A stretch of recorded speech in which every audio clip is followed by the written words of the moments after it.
Hello and welcome to Cheers to Fears, where we review horror movies and turn them into drinking games. We're your two hosts. I'm Alex. And I'm Tucker. Today we will be making a drinking game for X, suggested to us by fellow YouTuber Hector from Everything Horror. X is written and directed by Ty West. Ty West is responsible for creating movies such as House of the Devil and The Innkeepers. He has also appeared on this channel as the boyfriend of the sister in You're Next. X takes place on a small farm in rural Texas where a crew goes out to film a porno. They rent a house from an old couple that are, to say the least, a little bit odd, especially Pearl the old lady. Pearl takes a very odd liking to one of the actresses named Maxine, and even Maxine can tell there isn't something quite right with Pearl. Later on, when day turns to night, things start to get a little bit more bloody. At this point in time, we generally have a spoiler warning. However, since this is a 2022 film, we will not be talking about spoilers for this movie. If you want the option to go into the film completely blind, we will post the drinking rules on screen now. It is also worth mentioning that we will be including clips from promotional stuff like trailers or just images. If seeing that stuff doesn't bother you, then stick around and let's move on to the rules. The first rule, as always, is death. You see a death, you take a sip. Yeah, the deaths with this movie, it's either you know exactly where they're going or some just come completely out of the blue. Like you don't know, it's never in the middle. It seems like you know exactly what's happening or you don't. Yeah. Moving on to rule number 2, it's whenever somebody screams, cries, or yells. Maxine? And it's also worth mentioning that this is obviously them filming a porno, so there's lots of moaning from sex. Yeah. Which we count as screaming, so yeah, there's a lot of it. There's going to be a good chunk, to say the least. Next up is our rule: if you see a TV, you take a sip. And this is mainly when you see like the Christian program on the TV, such as The Evangelist or whatever you'd like to call it. Preaching against sex, yeah. Yeah. It's not gonna happen that often. Maybe a couple times in the beginning, a couple times in the end, kind of. Maybe in the middle. I don't remember exactly, but it's just we included it because it's kind of an ironic message going against what they're doing. So it was not necessarily integral to the plot, but it was just something that stood out, I guess. Rule number 4, it's whenever you see the lake or it is mentioned. I don't think it happens again too often, but it's there. It happens more than crocodiles, for sure, we'll say. Oh, yeah. Yeah. Let's move on to the next rule, which is whenever they talk about fame, being famous, or special, etc., anything like that, you take a sip. I need to be famous, Wayne. All the best people are. Ain't nobody else out there like you. This is just them thinking of, in perspective, that they're kind of unbeatable. It's also them kind of like thinking they're above others, which is, I'd say, pretty ironic, especially since they're filming a porno, like, just on kind of the cusp of the AIDS epidemic. Yeah, it's the typical story where it's some actress trying to make it big, and she starts in the adult film industry, and she can't really make it out of there, but she's talking about how one day she's gonna make it big. And it's not just Maxine talking about that; it's multiple people. Even the film crew or whatever is talking about how this is gonna be their biggest film or whatever. We're gonna be like rich. That. Yeah, exactly. So it happens quite often, I think, in the movie. But yeah, it's just another subplot of the movie, I guess. Yeah. Moving on to the next rule, it's whenever a music cue happens. And I think it's worth pointing out because the soundtrack is pretty good in this movie. I like a lot of the songs. Like they played Don't Fear the Reaper and even Landslide he played on the guitar. Yeah. I thought it was a pretty good soundtrack, and it seems like it's a common thing throughout the movie where the soundtrack is just, it's blatant in your face kind of thing to add some context to the scene. Yeah. And that's why we included it as a rule. Yeah. And I know there was a lot of music cues in another 2022 movie called Fresh. Yeah. That's another one that we talked about. We're probably not going to make a drinking game for it, but it's just worth noting, I guess. Let's move on to the next rule, which is anything in a sexual nature, such as nudity or sex, obviously. Yeah. Obviously, no drink totals because it's a new movie. But there were lots of naked people, including Kid Cudi, who's just packing heat. I think one of the most recognizable scenes from the movie is just him answering the door completely naked. And there's just a faraway shot, but you can see his dong like just hanging in the distance. Yeah, there was a lot of nudity, especially in the first half of the movie. It got toned down a little bit near the end, I guess. But even then, there was still nude shots. But in the first part, they were kind of setting up the movie, and it was just a lot of porn shoots. Oh yeah. Now let's move on to rule number 8. It's whenever you see a blatant scene transition occur. And it's kind of hard to explain what we mean. You'll know exactly what we mean when you see it, but it's kind of when a scene, it's almost like a split screen in a way. It slides to one scene, but the other one's still playing, and then it kind of leaves it on both, and then it finally takes over the full scene in the other one. The next rule that we have is whenever you see camera footage. And this is just footage of the nudity, so it's just paired with anything of a sexual nature. Yeah, it's pretty much the point of view from the camera filming the porno that they're shooting. So it's exactly. You'll know it when you see it. It's like a square film footage, and it's got black around it. It's very obvious. Yeah, just basically whenever you see people having sex too. Yeah, in a lot of cases, there's a lot of sex without the camera shots though. Anyways, moving on to the final rule of this drinking game, it's whenever you see the old woman. It's pretty unsettling the first time you see her. You kind of just see her up in the window. And then in the first half, you kind of just, see her glimpses of her, see her in the shadows. She's not popping up all that often. But in the end, then she pops up a lot, and you're going to be drinking a lot for this rule. Yeah, and then especially since she's in like a good half, like the last half of the movie. Yeah, exactly. Since this was a movie released this year, we are not going to be handing out a total number of drinks. Yeah, even though we're not giving out totals, we will say that it's probably not too high, honestly. Like, a lot of the rules didn't happen extreme amount. Maybe Screams, Cries, Yells is a lot. The old woman, seeing her, especially in the end, might be a lot. Yeah. But aside from that, nothing really sticks out about happening too often. I mean, sex, too. Yeah. That happens a decent amount, but for the most part, it won't be too bad. I'm thinking maybe 3 drinks. Yeah, I'm thinking under 100. Just a little bit under 100, that's my guess. So, yeah, I'd say like 3 drinks, 3.5. So, obviously, we were suggested that we do this movie from Everything Horror, Hector.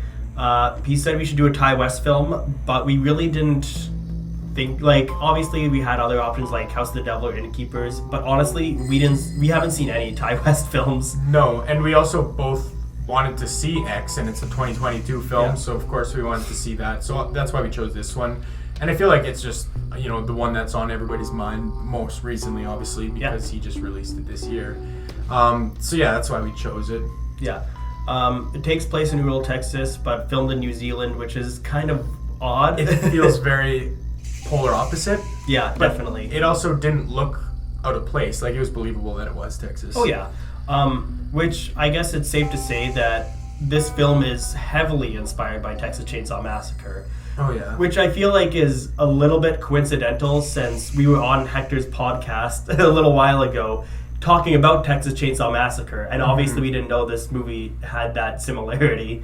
Yeah. So I feel like that's just a neat coincidence. Some shots that stick out to me as being similar to like Texas Chainsaw Massacre is when the old man and Wayne are going up to the house. It reminds me of like the shot of Pam also walking up to the house in Texas Chainsaw Massacre, and it's kind of like zoomed in on her ass. Yeah. It reminds me of that scene. And then even like the screen door at the front entrance of the house looks pretty similar. And the way that you turn off into the basement, it just feels like almost identical to the Texas Chainsaw Massacre. So there's a lot of things that, even subtle things that kind of just look like they resemble the same movie. Yeah, there's things that are like also dead on the nose too. Like obviously 1970s rural Texas. Just saying that alone, what do you think of Texas Chainsaw Massacre? Exactly. But anyways, obviously there's highway stops. They stop at a gas station. They have like that big pedo van that they're driving through the highway with, such as in Texas Chainsaw Massacre. But yeah, I would say that this is a lot less gritty than Texas Chainsaw Massacre. Yeah, just because it's old people. There's no horrifying killer. Like, there's Leatherface with his mask and a chainsaw. That's a lot more horrifying. Well, I mean, it's like a in-your-face killer. This one is older people. You wouldn't really expect them to be killers. Yeah, like, it's not even that you wouldn't expect them to be killers, but honestly, if you're going to take any people in a fight, like Freddy, Jason, Michael Myers, like, you're going to want these people. Because, like, one punch and they're probably breaking a few bones. They're old people. They're pretty fragile. Yeah. I don't know. I feel like a lot of the characters were good for the most part. Obviously, Maxine, Jackson were some standouts. There was the Maxine's boyfriend. I forgot his name. I like how at one point he refers to Maxine as my future fiance. You can say future wife because that's what a fiance is. Well, it leads to. Yeah, and like do you call somebody your future fiance after giving them a promise ring? Is that how that goes? I don't know. Yeah, it's kind of a weird term now that you pointed out. I Yeah. never thought much of it, but yeah, people usually say future wife or something, but yeah, future fiance. That's such a stupid term. So in the movie, the old lady said to Maxine, "You have a very special face," and that's kind of when the movie started clicking for me. Like I kind of saw what was going on, and one theory you could say is that they wanted Maxine alive so that they could skin her and like kind of wear her face around like Leatherface, and maybe that's another tie that it could have to Texas Chainsaw Massacre. Obviously, just a theory. We don't see that happen, but it could be a possibility for sure. Yeah, and we don't see what actually happens to her. So that's the other thing. And she had a fixation on Maxine. Like, they wanted her alive for some reason. Yeah. But we have no idea for what. And also, you see with the old woman, like she wants Maxine alive, and I feel like another way to look at it is because she sees herself in her, and like, you know, she basically that's how she was as a young person or whatever, and she sees herself in that, and you know, she wants to relive it maybe in a way, which kind of goes hand in hand with her wanting to skin her as well. But even though that old man can't have sex because he's gonna die or something, like he says he has heart problems, we still see that the old woman is still very horny. Yeah, she still wants to be young and desirable, and I feel like in her sick, twisted mind, I feel like skinning Maxine would lead to that. Yeah. would make her feel that way again. Yeah. That's definitely a good theory for sure. I guess another obvious theme of the movie was kind of the porn industry, especially in the 1970s. It was interesting to have like kind of outsider perspectives such as Lorraine and RJ. The people that, like, obviously Lorraine's wearing a cross in the movie, and he's like, filming the he's scene or whatever. He's filming the scene. He's like, oh, I'm making a masterpiece. I'm making art. I'm not making a dirty porno. Yeah. And he just thinks it's the best thing ever. But obviously some people are fine with like kind of the sex industry and others aren't. And I feel like they just have to have kind of a middle ground. Like obviously there is porn stars that do have significant others. So it's kind of respect it or don't, but both partners kind of have to be fine with it. Which in this case, RJ wasn't. And I'd say reasonably so. Yeah, and I mean, it's to each their own. Like, a lot of people will be fine with it because they understand that it's just a job or whatever. But they do a good job of kind of exploring that whole dynamic on how that could pose problems in a relationship, and they do a good job of it, I think. Yeah, and like the other thing, like I knew everybody else was a couple, and I honestly didn't think that they were until like you saw him in the shower crying, and then like they were supposed to be sharing a bed together. I'm like, oh, they were a couple. I think it was mentioned earlier on, but I just kind of forgot. And that's the other thing. Like the other ones are all just having sex, kissing, like everything else in between, but they weren't. Yeah. So you talked about how the old lady kind of was reminiscing about her youth and how she remembers her glory days and how she's still pretty sexually promiscuous. And also how she thought that Maxine had a special face or whatever. Oh yeah, and it's funny because they're played by the same person, Mia Goth. Yeah. And honestly, I had no idea. Like I looked up the movie afterwards, and I saw, Mia Goth is like, who's this Pearl? I'm like, oh, Pearl's the old lady. Well, that's neat. They do a good job. Like, I thought there was some resemblance, and I thought they were doing that intentionally because of the content of the movie. Yeah. But I didn't honestly think much of it. I didn't expect it to be the same actress playing it. But they do a good job of involving them both in the scene, honestly, and like it's seamless. Yeah, they're both there, and they're even touching each other and stuff. Like, it's done very well. Oh yeah, definitely. And again, like I still say one of my favorite characters was Jackson. And I'm not even a Kid Cudi fan. I didn't even know he was in the movie, but I still liked his character for what he did. So even famous people in movies do fairly well. Yeah. I wouldn't call him my favorite character. Honestly, my favorite character might have been the old woman just because of how weird and creepy she was. Yeah. That's probably my go-to if you were to make me choose. But